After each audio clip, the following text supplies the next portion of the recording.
আসসালামু আলাইকুম। আজকে কথা বলবো বিএফএস গ্লোবালের একটা আপডেট আসছে 6 তারিখে 6 মার্চ, সেটা নিয়ে কথা বলবো। আর বিশেষ করে হচ্ছে ফ্লুসিতে যাদের মানে নুলস্তা উঠছে বা আছে বা হাতে নিয়ে বসেছেন তাদের জন্য একটা আপডেট। তো তারা কিন্তু বলতেছে work visa application continue to B suspended and can only be submitted if. আচ্ছা, তারা বলতেছে যেটা ওয়ার্ক ভিসা যেটা আছে ফ্লুসিতে যাদের নুলস্তা আছে তাদেরটা এখন পর্যন্ত মানে কোনো ধরনের অ্যাপয়েন্টমেন্ট তারা দিচ্ছে না, তারা এখনো সাসপেন্ডেড রাখছে, নতুন ভাবে কোনো নোটিশ দেয় নাই। তো এইটার জন্য তারা নতুন আরেকটা এইখানে সুন্দরভাবে ডিটেলস আকারে বলতেছে। তার মধ্যেও কিন্তু অনেকেই পারবেন, আপনারা মানে এম্বাসিতে বা বিএফএস গ্লোবালে গিয়ে আপনাদের নুলাসা সাবমিট করতে পারবেন। এবং কারা পারবেন? Work visa application continue to be আচ্ছা, যারা কিনা এম্বাসি মানে বিএফএস গ্লোবালের মাধ্যমে এম্বাসিতে অলরেডি কন্ট্রাক্ট করছেন, যেমন রিকলিং ইটস কমিটি, মানে যেটা হচ্ছে 17 অক্টোবরে 2024 এম্বাসি মানে যেটা ডিসিশন নিছিল নুলাস্তা ইস্যু, যেটা আনটিল 21 অক্টোবর পর্যন্ত সব হচ্ছে সাসপেন্ড করবে, সেটা স্টিল মানে বলবৎ আছে। তো এটা হচ্ছে যে লটা ছিল 145 অফ 11 অক্টোবর, যেটা নতুন একটা গেজেট প্রজ্ঞাপন জারি করছিল। সেই প্রজ্ঞাপন অনুযায়ী তারা রিভিউ করছে, যেমন অনেক নুলাস্তা ইমিগ্রেশন অফিস যে নুলাস্তাগুলো অলরেডি রিভিউ হয়েছে এবং কনফার্ম হয়েছে কনসার্ন ইটালিয়ান অথরিটি। আচ্ছা, যে তারা কিন্তু ওই সময় থেকে অনেক নুলাস্তা তারা ফেরত মানে করছে, রাখছে এবং তারা রিভিউ করছে এবং তারা হচ্ছে অথরিটি ইটালিয়ান মানে এম্বাসিতে যারা আছে তারা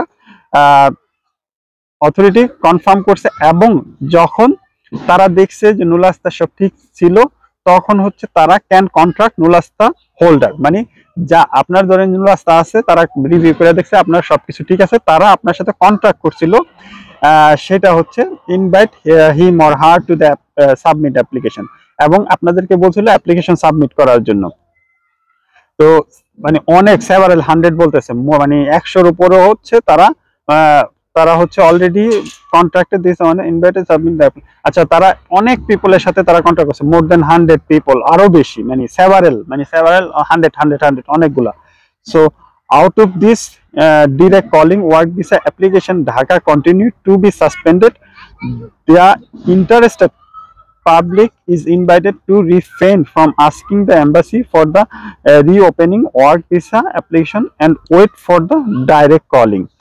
আচ্ছা, তারা রিভিউ করছে, রিভিউ কন্টিনিউ করতেছে, কিন্তু তারা এখনো বলতেছে এম্বাসি এগুলা যে ওয়ার্ক ভিসা সেটাগুলো আবার রিওপেন করছে, মানে ফাইল আবার নতুন করে খুলছে এবং খোলার পরে তারা আবার নতুন ভাবে তারা কনসিডার করবে, কনসিডার করার পরে তারা আপনাদেরকে ডাইরেক্ট কল করবে, হয়তোবা ইমেল করতে পারে অথবা এসএমএস করতে পারে অথবা টেলিফোন করতে পারে। তো সেটার জন্য তারা বলতেছে ওয়েট করার জন্য। এখানে স্পষ্ট বলছে the interested public is invited to refrain from asking the embassy for the reopening work visa application and wait for the direct calling. So যেই ফাইলগুলো তারা মানে অ্যানালাইসিস করছে সেগুলো আবার রিওপেন করবে, করার পরে দেখবে যে সব কিছু ঠিক আছে। ইন দ্য মিন টাইম তারা চেষ্টা করবে আপনার কাগজের সাথে আপনার মালিকের সাথে কন্ট্যাক্ট করার। যদি মালিক যদি কন্ট্রাক্টের সাথে মানে তাদের কমিউনিকেশনে থাকে, সেই ক্ষেত্রে আপনাদের জন্য খুব পজিটিভ সাইন। যদি সেই ঝামেলা শেষ হয়ে যায়, তারপরে যদি দেখবে যে আপনার মালিক যা আনবে আপনার জন্য সেই কাজ বা সবকিছু ঠিক আছে কিনা, যদি ঠিক থাকে দেন আপনাদেরকে ডিরেক্ট কল করবে, কল করে তারা বলবে আপনারা আবার মানে আপনার যাওয়ার জন্য বলবে। সেই ক্ষেত্রে হয়তো আপনাদের পাসপোর্ট অথবা মানে যাবতীয় ডকুমেন্ট যেগুলো লাগে তারা চাইবে, তখন জমা দিলে হয়তোবা আপনাদের 1 থেকে 2 সপ্তাহের মধ্যে ইনশাল্লাহ আপনাদেরকে ভিসা দিয়ে দিবে। আরেকটা বলতে এই new application process will be launch in April for holders of the নুলাস্তা ইস্যু আফটার, মানে আচ্ছা যারা নতুন যারা অ্যাপ্লিকেশন করবেন সেটা এখনো ভাবে মানে ওই যে 2024-এর অপশনই আছে, তারা হয়তো further information will be provide at later date. আচ্ছা, এটা এই নোটিশটা ছিল 26 তারিখে তাদের মানে যেটা মানে এম্বাসির যেটা সাইটে 26শে ফেব্রুয়ারিতে, কিন্তু বিএফএস গ্লোবালে এটা হচ্ছে এটা লিঙ্কটা শেয়ার করছে 6 মার্চে। তো নতুন ভাবে কোনো অ্যাপয়েন্টমেন্ট দেয় নাই এবং দিচ্ছে না, মানে অফিসিয়াল ভাবে। আমি বারবারই বলি অফিসিয়াল ভাবে যেগুলো হয় সেটাই আমি আপনাদের সাথে শেয়ার করি। আর আনঅফিসিয়াল ভাবে অনেক কিছুই হচ্ছে, অনেক কিছু মানে 2 নাম্বারই হচ্ছে, সেটা আসলে কোনো মানে সিওরিটি নাই, সেটার কোনো ডকুমেন্ট নাই, সেই জন্য আমি আপনাদের কাছে শেয়ার করতে পারতেছি না। তো আপনারা অপেক্ষা করেন, যাদের নুলাস্তা স্টিল নাও এম্বাসিতে আছে, তো হয়তোবা আপনাদেরকে ডাকতে পারে ভিসা দেওয়ার জন্য।